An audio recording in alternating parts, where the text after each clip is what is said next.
ஆயிஷா ரலியல்லாஹு அன்ஹா உலகத்தின் சொர்க்கத்தை விட்டு கொடுத்தார். உலகத்தின் சொர்க்கம், உலகத்தில் அல்லாஹ் மஹ்ஷர் மைதானத்தை வைத்திருக்கிறான், அதுதான் பலஸ்தீன். உலகத்தில் அல்லாஹ் சொர்க்கத்தை வைத்திருக்கிறான், அதுதான் மதீனா. என்னுடைய கருத்தா இது? புகாரியுடைய ஹதீஸ், மா பைன பைதி வ மிம்பரி ரௌதத்தும் மின் ரியாதில் ஜன்னா. முஹம்மத் ஸல்லல்லாஹு அலைஹி வஸல்லம் உடைய மிம்பருக்கும் முஹம்மத் ஸல்லல்லாஹு அலைஹி வஸல்லம் உடைய வீட்டுக்கும் இடைப்பட்ட அந்த பகுதி சொன்னார்கள் சுவர்க்கத்தின் பூங்காவனம். அது நமக்கு விளங்குறண்டா ஒயிட் கார்பெட் என்று சொன்னா விளங்கும். அந்த ஒயிட் கார்பெட் இப்ப ஒயிட் கார்பெட் எல்லாம் இல்லை, எல்லாமே பச்சை கார்பெட் தான். ரௌதா ஒயிட் கார்பெட்டாக மாறிட்டு. சகோதரர்களே, கண்ணியமானவர்களே, பெயரை சரியாக சொல்ல வேண்டும். அந்த சுவர்க்கத்து பூஞ்சோலையில் அடக்கம் செய்யப்பட்ட முதலாவது நபர் முஹம்மத் ஸல்லல்லாஹு அலைஹி வஸல்லம்.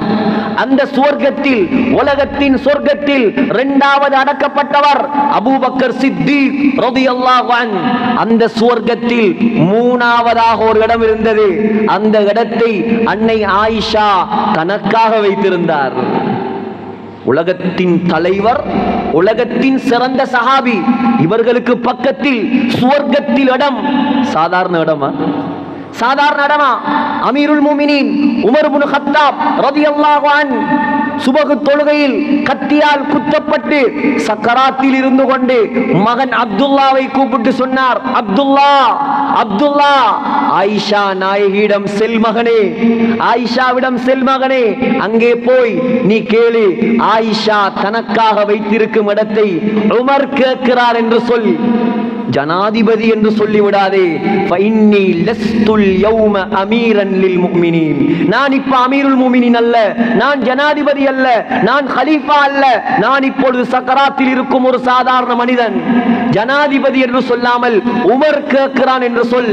ஆயிஷா அனுமதி தந்தால் அடக்குங்கள் அங்கே. ஆயிஷா தரவில்லை என்றால் என்னை பகீஉல் கர்கத், ஜன்னத்துல் பகீல் அடக்கி விடுங்கள். சுப்ஹானல்லாஹ். கொடுப்பானா யாராவது? கொடுப்பான சகோதரர்களே யாராவது? ஆயிஷா ரலியல்லாஹு அன்ஹா வானத்துக்கு கீழ் பூமிக்கு மேல் இதை போல ஒரு இடம் இல்லை, ஆனால் என்னை விட இந்த இடத்துக்கு உமர் தகுதிதான், நான் விட்டு தந்து விட்டேன், தாராளமாக அடக்குங்கள் என்றார் அன்னை ஆயிஷா. அதுதான் உலகம் அழியும் வரைக்கும் அந்த ஆயிஷாவுடைய பெயர் மங்காது ரலியல்லாஹு அன்ஹா. ஆனால் கேவலம் கூட பிறந்த நானாவும் தம்பியும் 2 அடி காணிக்காக 20 வருஷமாக பேசாமல் இருக்கிறான். ஆயிஷா சொர்க்கத்தை விட்டு கொடுத்தார், இவன் அழிந்து போகும் துனியாவுக்கு சண்டை பிடிக்கிறான் 20 வருஷமா.